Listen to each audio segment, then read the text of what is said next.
Hello, this is Horror Studio 1, and this is my unedited podcast.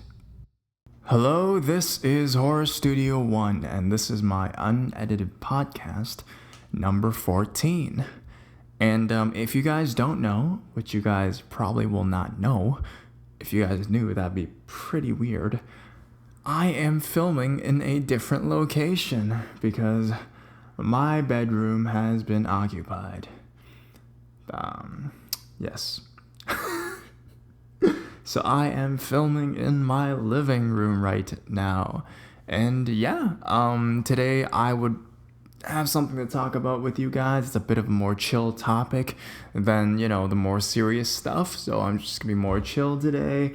We're gonna be talking about my true ghost stories, my 12 Asian real ghost stories. That whole series, and I want to talk about why I started doing that, and I want to share a couple of those stories that I found were notable, that I found were very interesting, and I'm just gonna talk a bit about that. These are stories that you guys have commented on. You guys said you liked them, or you guys wanted to know more about them, and I can give you guys some details on that and my personal take on some of that stuff as well. So just sit back, relax, and enjoy another unedited podcast. Okay, now let's get started. So, the 12 Real Asian Ghost Stories is basically one of my most popular series. I think it is the most popular series that I have. To be honest, a lot of my stuff, there's not a lot of series. I mean, I have creepypastas, I have original ghost stories. Those ones have no continuity within them. They're just different creepypastas. Even if there's like a part 1, 2, 3, 4, 5, like the bedtime series that I did, basically, that is kind of a continuation. But then after number 5, it just goes back to being general creepypastas. As opposed to the stories I write, a lot of them have no continuity. I write each one and I finish one in one video, and those are just my kind of creative arts kind of thing.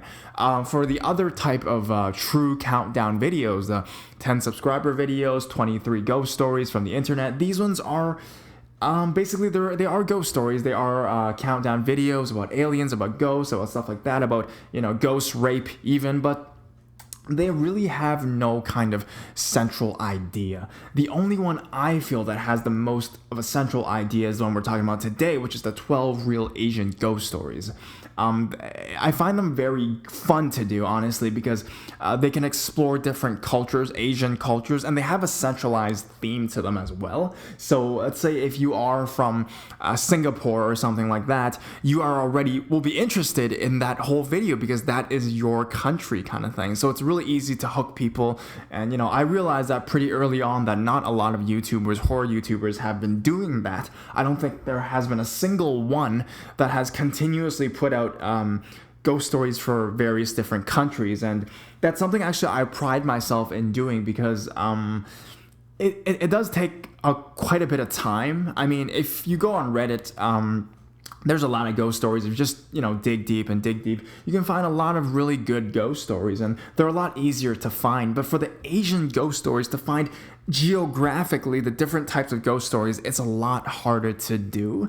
And the fact that I'm able to do that, it makes me really proud of myself. So I really like doing them. They really have a centralized theme, and you guys really enjoy them. So I just keep doing it. It's like basically my most popular series. I'm gonna keep doing it. I actually plan on doing all the countries in Asia, and then after that I wish to go on to Europe, to the Americas, to any other did I say Europe? Yes, Europe, the Americas, maybe different states on the USA, do a Canadian ghost story since I'm from Canada, all that kind of jazz, and I just want to share that with you guys, to be honest. So I pride myself in eventually getting there kind of thing, because I did stop the Asian ghost stories for a while. Things were getting pretty busy. I was doing a lot of stuff, and I felt like I lost a bit of the drive I had for it in the very beginning. I felt like I had to kind of meet a schedule or meet an expectation kind of thing, and I kind of stopped for a couple of weeks. I did other countdown videos. I did subscriber countdown, thank you videos, and all that kind of stuff, but I feel like I want to keep doing these Asian ghost stories every single week, and hopefully I can. Every single Friday, you're trying to get, one from different countries out to you guys, and then go on to another continent, which would be probably, I'm going to do Europe next. So you guys can stay tuned for that. Yeah, and if I missed any of the Asian countries, just please tell me. I just have a handful. Like, there's not a lot. I still got China. I still got Japan. I'm probably going to do Japan, China, Korea. These are some main ones that people would probably really like. Vietnam, these ones I still have a couple more weeks to go, but then, I'll be done, and then I'll just do another continent. And yeah, share those stories with all of you guys. So how hard are they? They are freaking hard to do. And I'll tell you guys why. First of all, to find stories from different countries is not as easy as Googling, Philippines scary story. Yeah, some of them, the Philippines, actually, I'll tell a bit about that, is comparatively a lot easier than the other ones because they have so many scary stories, associated with them. But if you search something like Singapore scary stories, it might not have that as much, and you really have to dig deep into them. And the other part, besides, finding the stories themselves, is the fact that the pronunciation and editing section. A lot of you guys have actually commented saying that when I do the Asian scary stories, sometimes the kind of the vocabulary and the grammar is not as legitimate as I do other videos. Well, the reason for that is because in the beginning, especially, I wanted to maintain kind of the tradition, or how do you call it? Basically the form of that person's writing. So I wanted to always, like when I started making videos in the very beginning, if you watch my earlier countdown videos, a lot of them had really messed up kind of grammar a bit. It was because the person that wrote that text did not proofread, and thus gave me that grammatical error. But I wanted to keep those because I felt like that was very, how do you say it? I'm trying to find that word, and I want to sound smart. It's very generic. No, it's very true. Okay, it's very true to the story, right? It gives that trueness to the story. So I didn't really edit any of my videos. But then I realized later, besides all you guys, commenting, saying that I sound like a 5-year-old kid, which someone did comment on. I remember that. He says, "What, you're from kindergarten or something?" Blah blah. And I think I thanked him for his feedback. But anyways, I actually started editing those videos. And that, I guess, gave a better kind of fluency to my video, because if you look at some of the Asian countries where English isn't as great as North Americans, and sometimes it would sound awkward for such a North American tone of voice to be saying very grammatically weird things. So despite it being a bit of a hard work, because a lot of these stories are very long, and I would have to go to basically go through it and change everything and proofread the whole thing before doing it. And it's part of the job and all, and it's a lot of fun as well, but it takes a bit of time, and I wanted to keep it in the beginning, but then I realized that I might as well, if I'm going to be reading it, I might as well proofread it as well. So if you guys look at my later, more recent countdown videos, like the 12 real Asian ghost stories for Malaysia, I actually did edit that. So a lot of the stuff was, grammatically weird, and I edited a lot of it, but I kept some of it still in there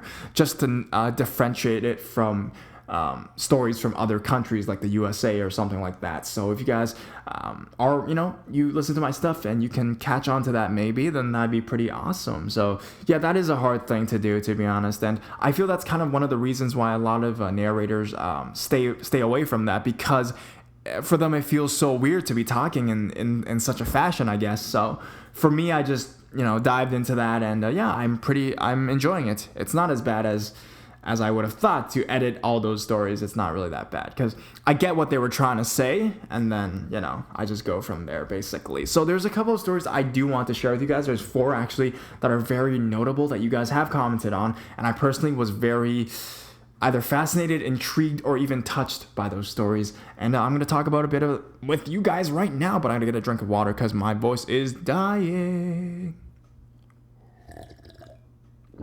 All right. I'm back, guys. That was my water break. All right. So I'm just going to talk a bit about it with you guys. So the first one I want to talk about is actually my first story in my first Asian video, which is Singapore, the first story. If you guys remember it, you guys commented on it. You guys said it was friggin' creepy as heck. I personally felt exactly the same as well. Hence the reason I put it as the story number 1 for that video. Even though, if you guys have been watching my videos, you guys will realize that I tend to put shorter stories first, and then as the countdown goes further, I put longer stories afterwards, kind of thing. But I put that story first, even though it was the longest story, because it was just so terrifying. And yeah, I still feel terrified. I'll tell you guys a bit about it. You guys can go check it out if you guys do want to. Basically, it's a story about this cop. He used to be a cop, basically. And he's just recounting this one thing he experienced while he was a cop. And it was one of those nights where he got called to a young woman's house. And basically, she's complaining that she almost got raped by a demon, and that it was a headless demon. And she's kind of recounting the whole story towards them. And they're in her house, and she's like kind of going crazy. And the character thinks, the guy thinks, okay, this woman's like insane, right? But then he actually kind of sees the evidence that there was someone inside the house. So he starts to believe what she's saying. And she's saying stuff like, yeah, the guy's, he's a headless demon and he's standing right there looking at us. And then, he's kind of like, he has shivers down his spine. He's kind of like agitated and, he's kind of scared by that. And then afterwards, he gets a call from his supervisor that's telling him that woman's husband actually just died that night as well. And then, he has to tell her that, and then eventually the woman dies herself. So it's just this whole really weird story about this demon and, all these deaths in their house. And it's really fucking creepy. I think the atmosphere and the way he wrote it was more creepy because it just felt so real. And I guess, if you work in police or you work in that kind of field, you get to experience a lot of these things. I mean, if there's, if I can find it online, like firefighter stories or something like that, that would be awesome. I'm sure there would be so many fucking creepy stories for firefighters, cops, nurses, that kind of stuff. That's always the people in the army. It's always the creepiest. Those ones are always the creepiest. And that one really scared the shit out of me. So I put it as number 1 there. The second one, this one was also it was more like strange and eerie than creepy. It's the last story in the Hong Kong story. It's pretty long as well. It basically talks about this woman. She's from Hong Kong, and she's basically went to a priest or whatnot, and the priest is saying that there's a ghost that's been following her all her life, and she doesn't really remember that this happened to her when she was younger. But then she asks her family, she asks her grandma, her mom, and they recount to her that when she was a child, she had a friend named Evelyn, who was this woman that would tell her all these things about, because that ghost apparently was from like the 1950s or 60s, so she would recount events from World War II, and she was a Caucasian female as well. When they were living in Hong Kong, they were obviously Chinese. And she would tell her all these stories, and she would retell her family, and her family was like, how the hell did you know about, all these statistics about World War II and about the world? And then she would tell them that, Evelyn, this woman, this lady is telling me that, but then obviously it's a ghost, and this ghost has always been following her. Apparently it was something, I think it's connected to something about past life. I honestly do think I've heard of stories like that. And basically at the end of the story is, it's kind of touching, but also kind of creepy how she opens an umbrella in her house to see if Evelyn's been following her entire life. And I'm pretty sure that Evelyn has been following this girl her entire life. This mysterious, she's trying to find all these stats about this Evelyn person, but nothing has been found about this person. She doesn't know who it is, why she's always been following her ever since she was a child. And she opens her umbrella and she says she feels her beside her. That's really freaking creepy as well, and it's really mysterious. That's why I really like it. It feels like those crime dramas. I actually feel this one could actually be like a film or something like that, where she tries to find this person. Maybe it's connected to past life, because I've heard of stuff like that. Guardian angels, past life, and then they come back to this life, and somehow they knew each other. Maybe, I don't know. I would love to do a follow-up on that story. I found it online, but I couldn't find anything on it. That the person that posted it never really posted anything again. I was thinking of maybe contacting them personally and asking them if they could, give me some details, and I can make a whole new video just talking about that story. That story is awesome, and I really do find it very fascinating. So that is the second story that I recommend you guys go and check out. These are all the ones in my 12 Real Asian Ghost Story series, so please check them out if you haven't already. And if you have, then maybe go check it out again, or comment below, or how you feel about those specific stories or other stories you liked about that series as well. So I got two more. The next one is the Taiwanese love story. The story between, this one's really short, and it wasn't really written that good compared to the two I've mentioned before, but just the concept, I find it really interesting. It's basically saying in Taiwan there's like a family, and the brother, the kid in the family, starts to talk to a ghost, and eventually they start to fall in love with each other. So it says that they're friends, but I'm pretty sure it's like a more of a romantic kind of relationship, I'm guessing. He's a young guy, that's a young ghost, why not, kind of thing. So I would never, but anyways, that's how it is. So that's basically the story. And then the whole other, like, the family itself moved out, but the brother is still living in that house with that ghost as a couple. So that's pretty interesting to me. I find that pretty freaking interesting. And yeah, it's not as long as the other ones, but I just found it. I was like, oh my god, that actually is able to happen. Will they consummate? Why do I always think about that stuff? I don't know. But I just found it super interesting. And some guy apparently posted that it was like actually from like a TV series in China or something like that. So it was like idea, or he was. I think it was saying that it was a TV series, or it was already like a real story that a TV program covered in China.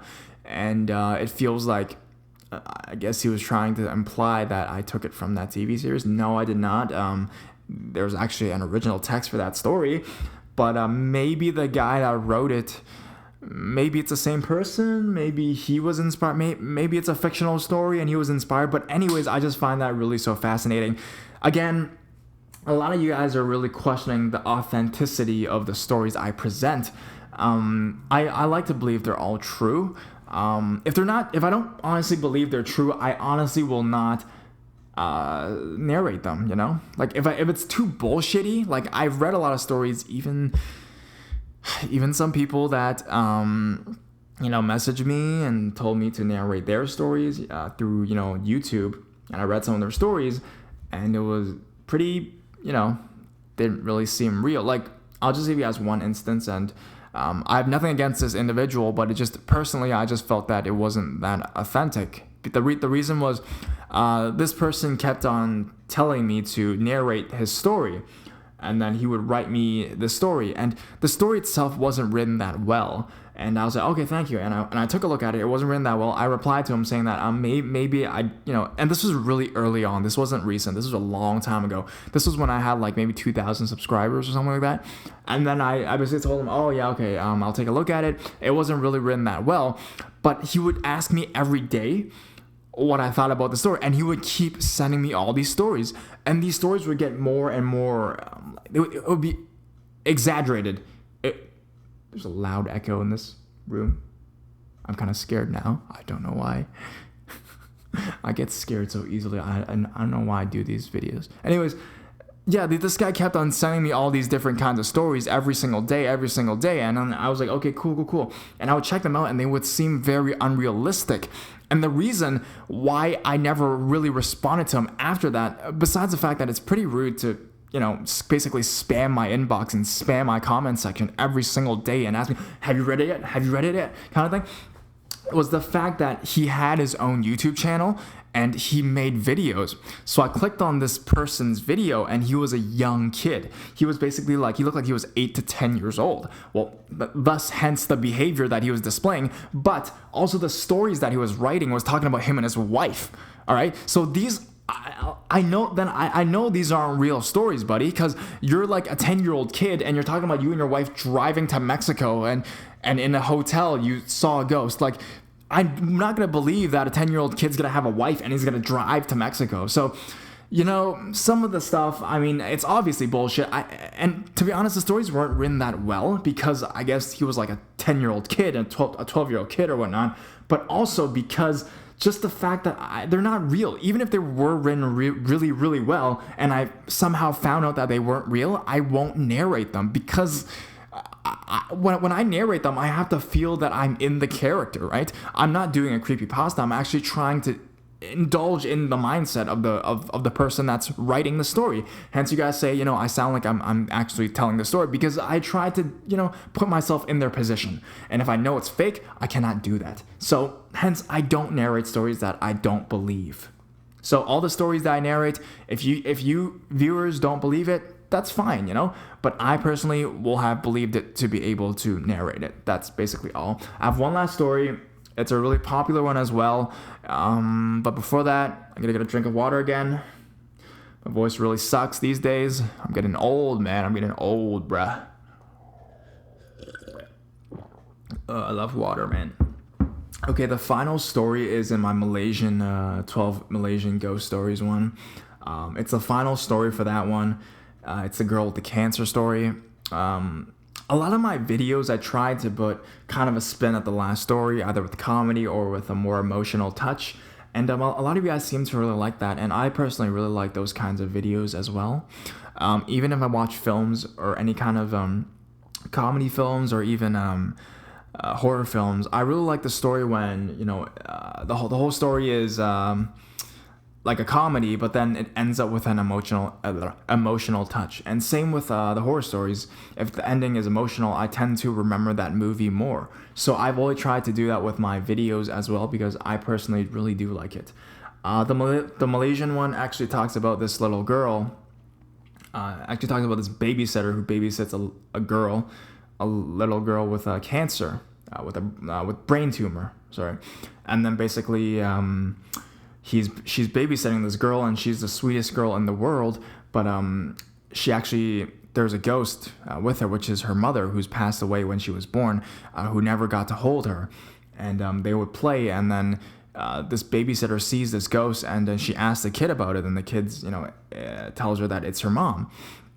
And she talks to the grandma and all that stuff and finds out that, you know, because of some complications, the mother had passed away before, like right after the kid was born, and the kid was diagnosed with brain tumor once she was 4 years old, and in the end, the kid dies of the brain tumor as well, and the babysitter recounts a story saying that, you know, she prays that they can finally be together now as mother and daughter as they've always wanted to be. So I found that a really emotional story when I read it. When I first read the story, I thought that it was just going to be a really good emotional story. But when I tried to narrate, because before I narrate every story, I try to read it a couple of times to try to get into character. I tried to, you know, fix up, you know, edit some of the portions as well. This one was really well written, actually. I didn't really have to edit this that much. I think I edited one word and that was it. But I really got like, I've never felt this way about any stories I've narrated. I have to be really honest. Some of the ones I find it emotional, but this one is the most emotional story I have read kind of thing. And I genuinely felt kind of, maybe not choke up because I'm still a guy and I don't choke up that easily, but it's just like I felt those feels inside of me when I read it and when I narrated as well. Those feels showed in my voice, I guess. I kind of, you know, had an emotional moment with the story. I do find it very a touching story, so, you know, I'm glad a lot of you guys really do like it. And, you know, if I honestly 100% hope that it is true and that, you know, somewhere, you know, the girl and the mom are together and they're happy. So that's just one thing I really hope about this story. So, yeah, this is one you guys like as well. So, yeah, that's just a bit about my 12 Real Asian Ghost Story I just read my title, 12 Real Asian Ghost Stories podcast. No, the 12 Real Asian Ghost Story videos. I'm going to keep doing them, keep making them. You guys really seem to enjoy them. I really do enjoy them as well. And we're going to keep going with those. I'm going to be more consistent with that stuff. And hopefully we're going to keep growing as a channel. We are growing pretty well. I want to thank every single one of you guys. Now I feel so emotional right now, actually. God, I make myself cry. Anyways, thank you guys for listening to my unedited podcast, and hope you guys have a good one. I guess I'll see you guys tomorrow. Bye-bye.